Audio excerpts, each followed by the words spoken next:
Menurut Rocky, dengan segala macam upaya penjagalan atau penghalangan yang ada, Nasdem harus ambil sikap tegas berdiri membela Anies. Nasdem menurut Rocky harus segera menyadari situasi Anies yang saat ini layaknya dikeroyok kubu istana dengan dugaan penjagalan. Dua hal pertanyaan, this is the time ya untuk keluar dari istana, atau sebaliknya Nasdem nunggu dikeluarkan dari istana, sehingga Nasdem akan bilang ya kami dikeluarkan dari istana karena itu tidak ada pilihan lain kecuali all out, misalnya begitu. Atau sekali lagi sebenarnya masing-masing sedang menunggu kapan sikap tegas itu akan dibuat. Jokowi sedang menunggu mereshuffle partai Nasdem, sementara partai Nasdem tunggu keberanian Jokowi untuk mereshuffle mereka. Kira-kira begitu jangan-jangan. Obat semuanya. Ini ada pernyataan menarik ya dari Rocky Gerung, yaitu agar Nasdem maksimal dapat magis Anies Baswedan. Rocky Gerung sebut Surya Paloh harus ambil resiko berhadapan dengan istana kalau Ganjar titik-titik. Jadi kita tahu bahwa Baswedan Anies menebarkan magis yang luar biasa ya. Kemanapun dia pergi, wherever he goes, itu orang beramai-ramai menyambutnya. Nah pertanyaannya adalah, apakah magis Anies Baswedan ini sudah dinikmati oleh Nasdem atau tidak? Apakah Nasdem bakal memetik keuntungan elektoral yang besar dari magis Anies Baswedan ini? Jangan lupa, pemilih calon presiden itu akan lebih banyak dibandingkan pemilih partai. Sebabnya sederhana, calon presiden paling hanya cuma 2 atau 3 pasangan calon, sementara partai politik bisa belasan partai yang ikut pemilu. Paling tidak sudah ada 9 partai yang parliamentary threshold yang bakal ikut pemilu, dan nanti partai-partai lainnya kita akan lihat ya. Oke sahabat sekalian, coba kita lihat soal yang terkait dengan pendapat Rocky Gerung ini ya. Coba kita bacakan. Warta Ekonomi Jakarta. Beberapa waktu terakhir dikabarkan Anies Baswedan mengalami penjagalan dengan dicabutnya izin penggunaan ruang publik secara mendadak. Sebagaimana diketahui dilihat dari publikasi yang ditampilkan, kunjungan Anies ke beberapa daerah selalu menghasilkan lautan manusia yang datang menyambut ex-gubernur DKI Jakarta tersebut. Terakhir di Sumatera Barat ya. Mengenai adanya dugaan upaya penjagalan ke Anies Baswedan ini, pengamat politik Rocky Gerung angkat suara. Rocky menilai dengan sikap tegas keluar istana, maka Nasdem akan kebanjiran efek positif dari relawan dan simpatisan Anies. Coba kita bikin prediksi 2 minggu ke depan Nasdem bilang keluar dari istana. Itu artinya sambutan publik pada Nasdem akan gila-gilaan, jelas Rocky melalui kanal YouTube Rocky Gerung Official.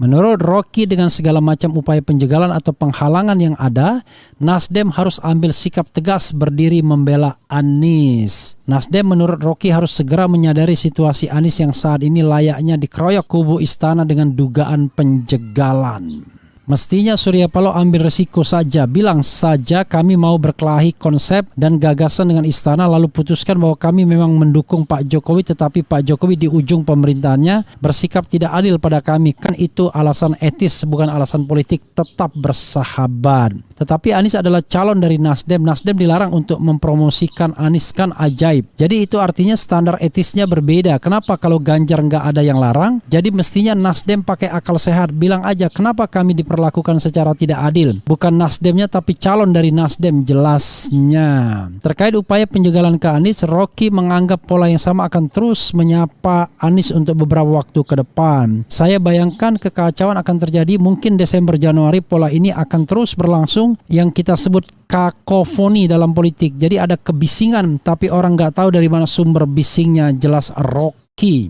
Karenanya menurut Rocky, pihak istana akan mulai kebingungan bagaimana cara untuk melakukan penjagalan terhadap Anies. Makin lama menurut Rocky, istana akan kehabisan cara melakukan hal tersebut. Istana akan kehabisan cara untuk mencegah Anies, tambah Rocky. Ya sahabat era sekalian, itu yang disampaikan oleh Rocky Gerung ya, bahwa kalau memang mau mendapatkan magis Anies Baswedan, jangan tanggung-tanggung ya, bilang kami keluar dari istana. Alasan etisnya adalah karena calon kami diperlakukan tidak adil, itu ya alasan etisnya. Jadi bukan karena mendukung Anies, tapi alasan etisnya kok calon kami diperlakukan tidak adil, dijegal di mana-mana. Nah, kira-kira itu ya. Tapi masalahnya apakah dua hal pertanyaan. This is the time ya untuk keluar dari istana, atau sebaliknya Nasdem nunggu dikeluarkan dari istana, sehingga Nasdem akan bilang ya kami dikeluarkan dari istana karena itu tidak ada pilihan lain kecuali all out, misalnya begitu. Atau Nasdem menunggu waktu yang tepat untuk keluar dari istana. Jadi itu soalnya ya Sobat RH sekalian. Dan mungkin maksud Rocky jangan bermain dua kaki lah. Kalau seandainya Anies tidak diperlakukan diskriminatif, tidak dijegal sana jagal sini ya mungkin masih bertahan di istana itu masih masuk akal. Tapi ini jelas-jelas artinya sama saja dia memperlakukan Nasdem secara diskriminatif. Kok Ganjar Pranowo boleh kemana-mana tanpa jegal sana jegal sini ya, tapi kenapa Anies kemudian selalu ada upaya penjegalan, kan begitu misalnya. Apalagi kalau penjegalannya pakai amplop. Kira-kira itu yang ingin dikatakan Rocky Gerung. Sobat era sekalian, apakah harus sefrontal itu untuk keluar dari istana? Memang agar tidak terjadi dilema ya memang harus tegas pilihannya. Iya dan tidak, hitam dan putih, jangan abu-abu. Nah sekarang Nasdem terkesan main di wilayah abu-abu, tidak berani untuk bersikap tegas. Atau sekali lagi sebenarnya masing-masing sedang menunggu kapan sikap tegas itu akan dibuat. Jokowi sedang menunggu mereshuffle Partai Nasdem, sementara Partai Nasdem tunggu keberanian Jokowi untuk mereshuffle mereka. Kira-kira begitu jangan-jangan ya. Jadi kalau seandainya sampai ujung tidak juga begitu, barangkali Nasdem yang akan bersikap, karena wilayah abu-abu itu tidak enak pastinya ya. Tapi the problem is this is the right time untuk keluar. Nah itu masalahnya. Sekali lagi coba kita baca ya. Menurut Bung RH, Nasdem Surya Paloh pure ingin demi rakyat dengan mengusung Anies sebagai capres atau ingin menaikkan elektabilitas partai. Untuk menaikkan elektabilitas partai, itu jawaban saya. Apakah salah? Enggak.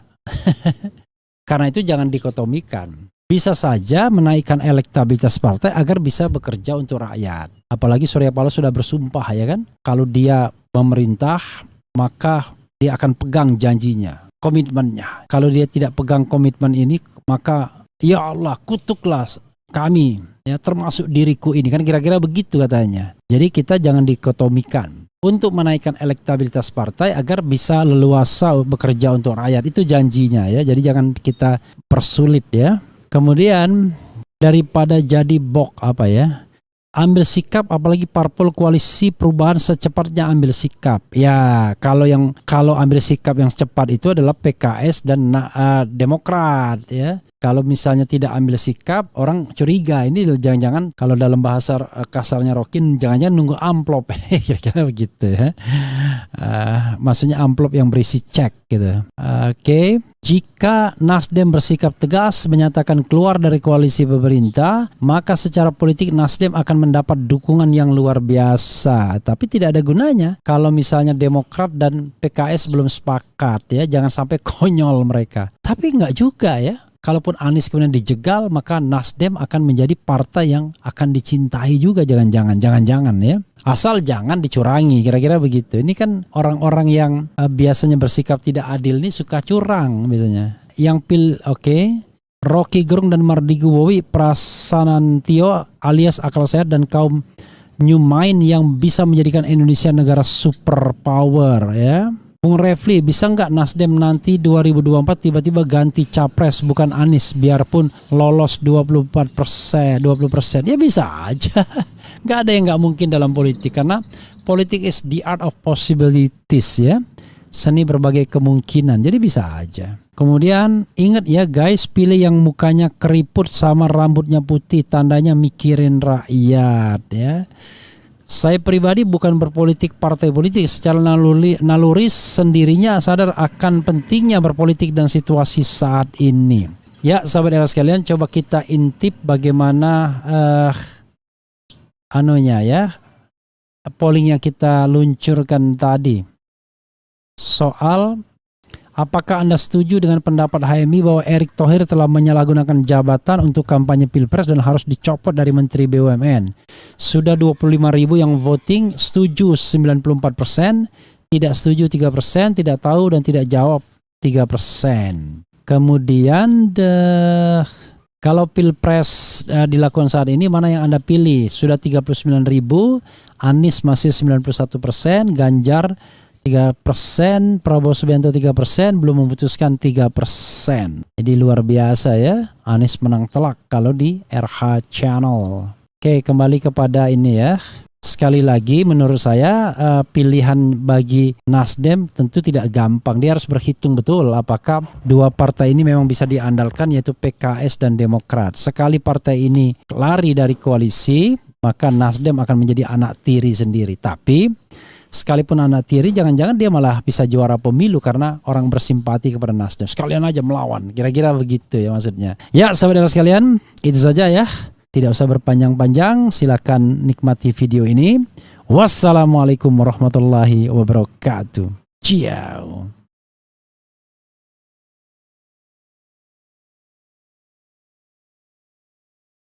Assalamualaikum warahmatullahi wabarakatuh.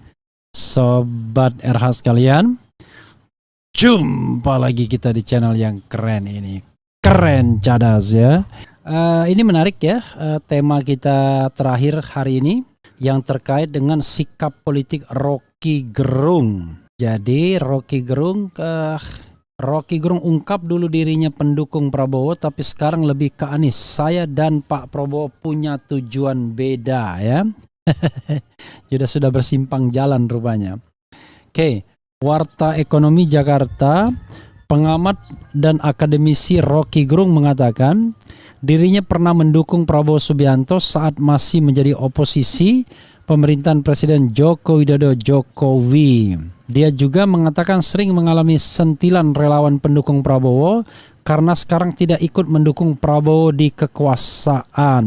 Ungkap Rocky Gerung, dirinya sebagai oposisi kekuasaan, oposisi Jokowi. Jadi dengan Prabowo masuk ke kekuasaan sebagai Menteri Pertahanan, maka ia menganggap Prabowo sudah punya tujuan berbeda. Motif kita beda. Prabowo ingin mendapat kekuasaan reposisi, ingin menggantikan Jokowi. Saya tidak ingin menggantikan Jokowi, saya hanya ingin menurunkan dia. Demikian terang Rocky Gerung kepada relawan Prabowo. Di sisi lain, Rocky menegaskan dirinya bukan oposisi partai, namun oposisi pemerintah. Ia selalu menegaskan akan memberikan kritik atau atas segala sesuatu yang dilakukan pemerintah, karena dengan kritiklah demokrasi dapat berjalan ideal. Jadi jika diamati semuanya, menurut Rocky, komentar-komentarnya kepada Presiden Jokowi memang keluar tanpa beban dan selain kritik tentu juga menawarkan sebuah solusi. Kali ini dalam bincang-bincang dengan jurnalis senior Herso Beno Arif di kanal YouTube-nya dalam video berjudul Fanatisme Relawan Makin Berbahaya, Kekuatan Oligarki Jadi Pemicu, yang dikutip denpasarsuara.com. Jadi diawali dengan pertanyaan Hersobono Arif soal Rocky Gerung yang dicaci emak-emak pendukung Anies Baswedan. Begitu juga dengan pendukung Prabowo. Relawan atau pendukung kedua calon itu menuding Rocky Gerung berada di pihak lawan. Sebagai akademisi, Rocky Gerung menjelaskan bahwa fanatisme ini harus dihilangkan untuk tatanan demokrasi yang lebih baik, supaya rakyat tidak terkotak-kotak dalam pandangan pro dan kontra. Secara tidak terucap, kalau kita kritik Anies, lalu mereka relawan menganggap kita pro Jokowi dan anti Anies. Demikian sebut Rocky Gerung. Ini bahayanya, padahal kita mau tuntut bangsa ini pulihkan akal sehat supaya tidak terjadi seperti 2019. Semua bergerombol di sekitar Prabowo, lalu Prabowo pergi kekuasaan terangnya. Oke, sobat era sekalian, itu tadi dari Rocky Gerung ya. Rocky yang akan menggerung. Ruki itu pendatang baru ya. Gerung itu menggerung artinya ya. Menggerung itu berteriak atau katakanlah berteriak, screaming ya. Ya, saudara sekalian, itu tadi ya yang terkait dengan Rocky Gerung. Jadi kita harus memahami Rocky Gerung dalam paradigma berpikir ya. Jadi Rocky Gerung itu bukan mendukung orang, tapi mendukung ide, mendukung posisi, mendukung sebuah paradigma berpikir. Makanya dia katakan kalau Prabowo jadi presiden, kalau nggak salah dia bilang 6 menit setelah dilantik dia akan kritik Prabowo Subianto. Itu artinya apa? Artinya dia adalah pengkritik sejati kekuasaan. Kita membutuhkan orang-orang yang selalu berada di luar kekuasaan untuk mengingatkan bahwa demokrasi itu perlu oposisi, ya. Oposisi berpikir terutama, sehingga demokrasi itu bisa tumbuh dan berkembang dengan baik karena dijaga atau dikalungi oleh dan dipagari oleh oposisi, pemikiran oposisional. Jangan sampai semua orang kemudian berada di sisi pemerintahan semua. Seandainya nanti misalnya Anies Baswedan terpilih sebagai presiden, tiba-tiba semuanya menjadi bagian dari pemerintahan. Harus ada orang yang tetap tinggal di luar pemerintahan untuk menjaga kewarasan pemerintahan. Karena power tends to corrupt, absolute power corrupt absolutely. Saya membayangkan orang seperti Rocky Gerung barangkali tidak akan tertarik dengan kekuasaan apapun. Karena bukan passion dia adalah menjadi orang bebas, seorang pemikir, ya, seorang guru bangsa, orang yang bisa merdeka dalam mengkritik dan lain sebagainya. Orang yang tidak bergantung pada jabatan dan mudah-mudahan materi.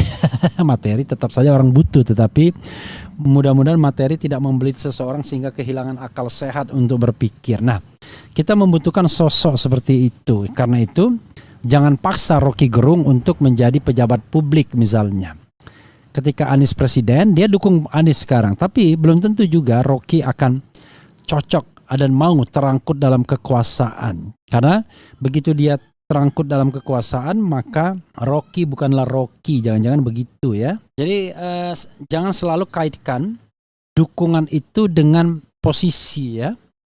Dukungan itu bisa saja karena paradigma berpikir. Sekarang ini kenapa saya misalnya pribadi mendukung Anies Baswedan? Karena saya menganggap pemerintahan Presiden Jokowi gagal dalam 4 aspek yang sering saya katakan ya. Demokrasi, konstitusi, kemudian pemberantasan korupsi dan hak asasi. Dalam keempat sisi inilah, jadi sisi-sisi inilah ya kan. Jadi sisi-sisi inilah ya.